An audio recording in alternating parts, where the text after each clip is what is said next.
Bugünkü vaziyetimiz doğrusu toxtalaylı vatandaş, hürmetli vatandaş. Bugün sizlerge 2024 yıl 6. ayının 11. gün heptige Seyşembe vatandaşım. Endiki vaziyetimiz ise hazır iki vaziyette bir alaydilik var. Bunun biri biz Rusya bilen Cumhur münasebeti de müşuna gepler oturup çıktıydı da. Bugünlerden endi aşkarı yetip gelgen Rusya matbuatları çıkan söz ibardı bir cümlede bundak değildi. Çünkü herkes Rusya'nın hakiki dostu emas. Bugün benim ekranda sözler hazır. Çünkü Taşkı İşler Ministeri Wang Yi aldırap tinep degilim bulmaydı. Moskova'ya yetip geldi. Hazır Moskova'da ile altın kösek 5 devlet yığınından Taşkı İşler Ministerlerinin yığını çelidiken şu yığınga katnaşıdiken endi asaslık vazife maksat nime onu kurulmaydı ya ki jirikleşiş, yamallaşış basıkça kırıp kilovatlar Rusya münasebeti çünkü Rusya münasebetini saklap kalish için tirişallah körüstemde qandaq qilishdan qat'iy nazar birinci körüşüşte Rusya Federasyası'nın Taşkı İşler Ministeri Raulov Wang Yi'ye kolunu berip beşini tüven selip aldı. Wang Yi'ye tikilip qaramadı.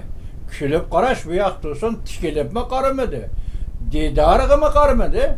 Kolunu berdi beşini tüven selip aldı. Şuna da qaraganda Rusya bilen hazırki Cumhur'un oturuşki münasebetinin yirikleşi onda addi jaryandan başlanıp keladigan iş emas, biroqli murakkab bosqichdan boshlangandak turdi vatandaş. Onun üstüge hazır muşa haber diyene haber kılışça bugün bunu haber kılan Juntian TV. Juntian TV'nin haberiyken haber kılışça yakında Prezident Vladimir Putin Asya'da iki devleti ziyaret kılırken biri Çavşan, ikincisi Vietnam. Endi bunu obzorçular ne mi dediyse hazır Çavşan Vietnam bilen birleşip Cumhur Kompartiyasiga zarb bermekçi mi oldu? Biz bu tahlilini koyup duraylık. Rusya matbuatida Cumhur Rusya'nın hakiki dostu emas. Degan bir cümle söz, bir cümle xat yoki bir cümle ibora oshkora matbuatda e'lon qilingan ekan.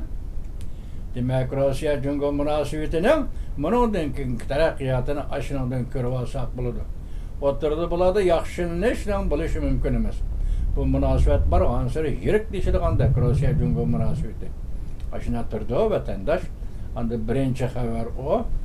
Azı ikinci haberimiz ne desiniz? Bana haberde deyilipti. Avrupa İttifakı əməldarları, Avrupa İttifakı əzaları emas. Avrupa İttifakı əməldarları yakında Cumhur'u ziyaret gelirken. Ziyaret jarayonida Avrupa İttifakı əməldarları Cumhur əməldarları bilan kişilik hüquq meselesi doğrusunda diyaloglaşıdikan, yani söhbət ötküzüdikan. Bunda deyapman, Avrupa İttifakı əməldarları Cumhur'u ziyaret gelidi, kişilik hüquq bo'yicha diyaloglaşıdı. Gayri bir ahval deydi. Gayri bir ahval bola Avrupa İttifakı əməldarları Cumhur'u ziyaretke gelgüçü bu ümmek Tibetni ziyaret kılışını talep kıldı.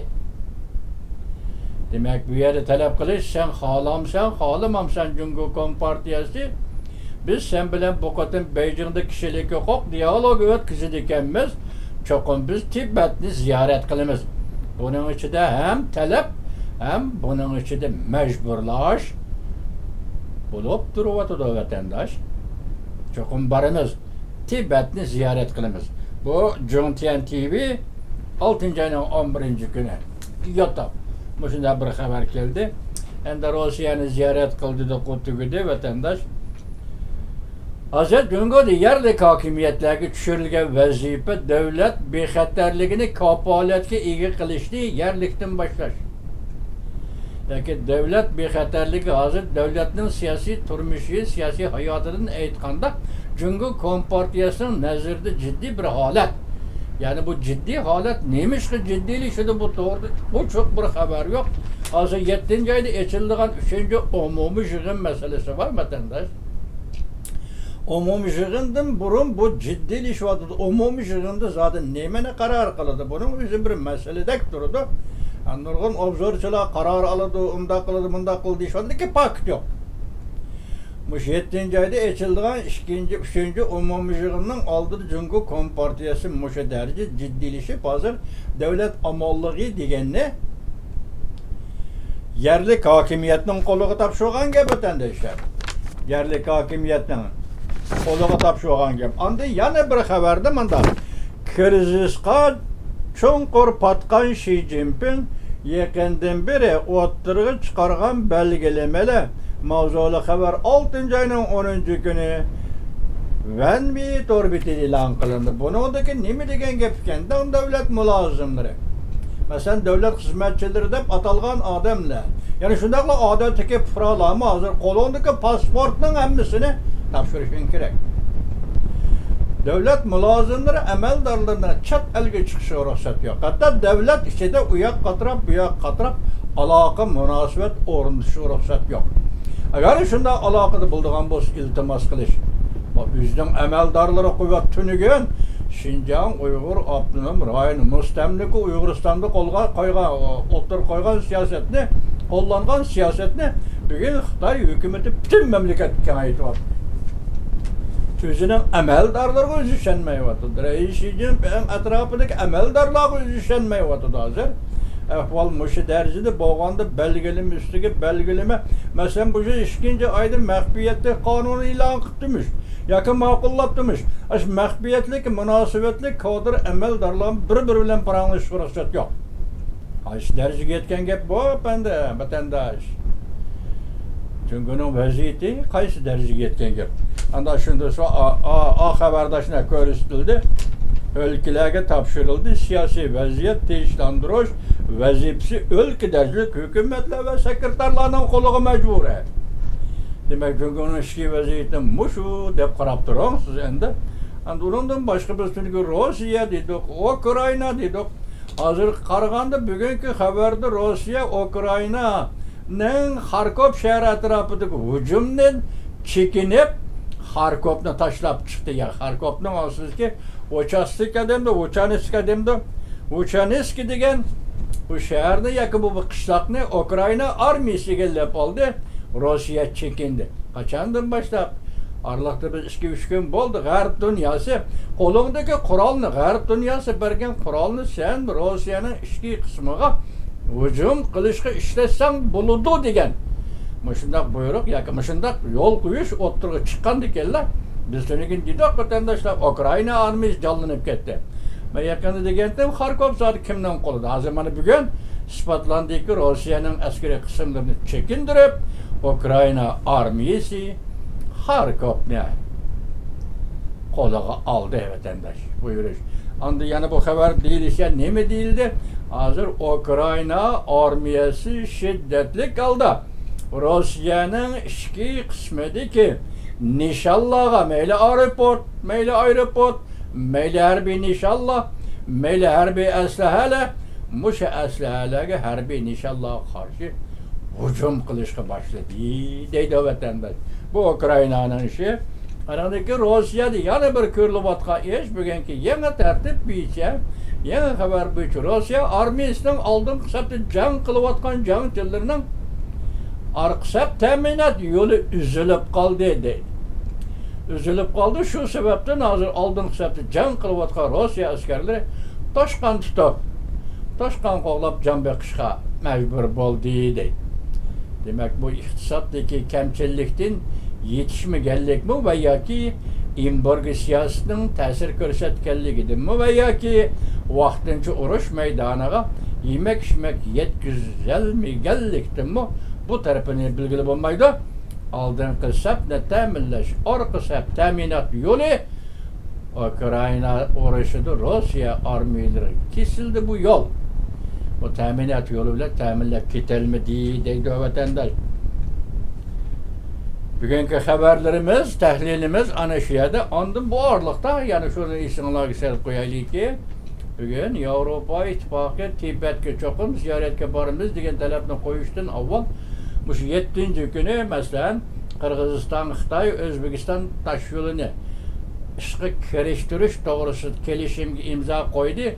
Qachon boshlanadi bu qurilish bilgili bo'lmaydi deyotgan 7-kunida vatandosh tuyuqsiz Xitoy Kompartiyasi Tibetda jet 20 Xitoycha aytganda 20 belgili kurashchi 20 nomerliq yoki belgilik harbiy aeroplanni Tibetda harbiy baza qurdi vatandosh.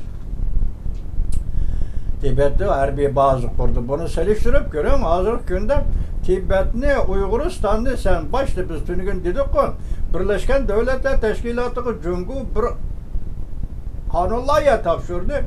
Birleşken Devletler Teşkilatı bu kanun layığını makulladı. Bunun manisi medeniyetle ve marifet, okşaş, birdek bütün dünya insaniyetinin baylığı. Biz bunun dinki medeniyetlik diyalog ve marifetlik diyalogunu yolga salımız. Dep turvatkan muşundak peytte Birleşken Devletler Teşkilatı bunu kanunda makullagan muşundak peytte Tibet'e elip verip gen yaki küreşçisi mi aeroplan harbiy bazasını kuruştu maksudunu Cumhuriyet Kompartiyası ya. Bunun maksudunu nimedir sal koyuşkum doğru gelmeydi vatandaş demiş ki çünkü bu harbiy harekette. Harbiy hareket Tibet'e harbiy baza. Demek Cumhuriyet Kompartiyası hazır bu raylarını koldan çıkardı. Mutlak çıkardı. Tinç yolu bilen çıkarışını halamdı ve yaki uruş yolu bilen çıkarışını halamdı. Tibet'ni koldan çıkardı. Uyguristan'ı koldan çıkardı. Tinç yolu bilen çıkarışını halamdı. Cumhuriyet Kompartiyası ve yaki uruş bilen çıkarışını halamdı. Hemsi demiş ki Tibet harbiy bazı kurmaktı bu. Duyuyorsunuz. Cahanın vaziyeti, dünyanın vaziyeti müşüne bilip bilevatkanda demiş Tibet'e tüyosu harbiy bazı kurmaktı bu. Mesela bana müşiyade veterdi.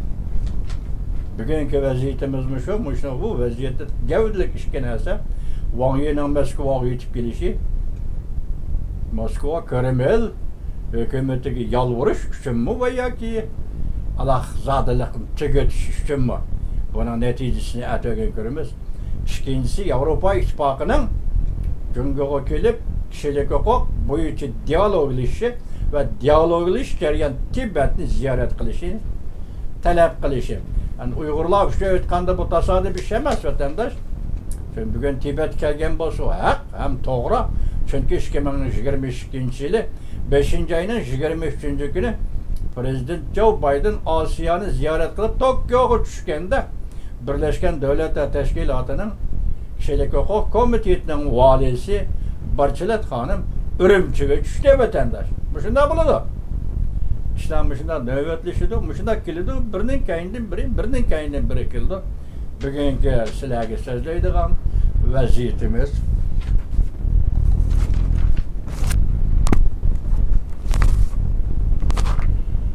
Gördünüz mü bana o yerde koyup sözleptim vatandaş.